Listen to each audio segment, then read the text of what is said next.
Colosenses 1:9 nos está hablando de la ley de Dios. Vamos a ver. Aquí el apóstol Pablo nos está pidiendo o está diciendo que él va a orar. Dice, no cesamos de orar por ustedes y de pedir que sean llenos del conocimiento de su voluntad, o sea, de la voluntad de Dios. Dice, en toda sabiduría e inteligencia espiritual. Y aquí es donde yo les quiero compartir versículos que nos hacen pensar que lo que se refiere Pablo, esta oración que está haciendo es porque sean llenos del conocimiento de la ley de Dios. ¿Por qué digo eso? Porque para Pablo, esa voluntad, si nosotros nos vamos, por ejemplo, en Romanos 2, del 17 al 18, aquí Pablo está regañando a los judíos y les va a decir esto. He aquí tú tienes el sobrenombre de judío y te apoyas en la ley y te glorías en Dios y conoces su voluntad e instruido por la ley apruebas lo mejor.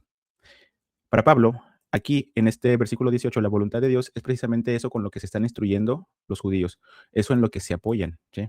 En la ley de Dios.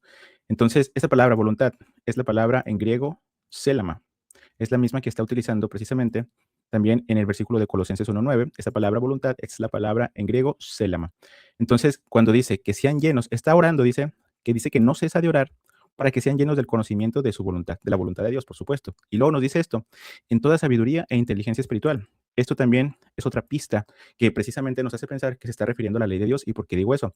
Vemos aquí, nos vamos a ir un poquito más atrás, en Deuteronomio 4, déjenme se los busco, aquí está.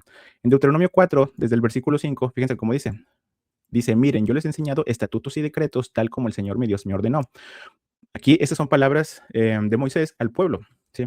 Dice que él les ha enseñado estatutos y decretos. Un poquito más adelante, en el versículo 6, dice, así que guárdenlos. Hay que guardar estos estatutos y decretos y pónganlos por obra, porque esta será su sabiduría y su inteligencia, ¿sí? O sea, estos estatutos y estos decretos para el pueblo van a ser precisamente esa sabiduría y esa inteligencia.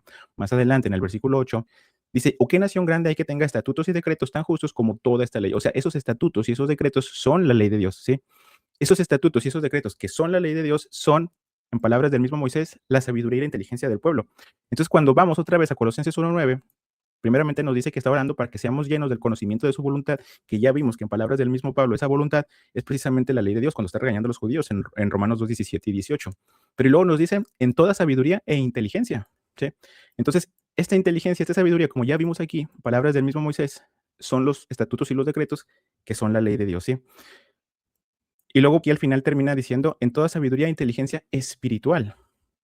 Entonces es interesante que precisamente el espíritu, Ezequiel 36:27, dice esto, y pondré dentro de ustedes mi espíritu y haré que anden en mis estatutos y guarden mis preceptos y los pongan por obra. Estos estatutos y estos preceptos son precisamente esos estatutos y decretos que vimos en Deuteronomio 4:6. Entonces el espíritu es el que nos va a hacer que andemos precisamente en esos estatutos y esos decretos.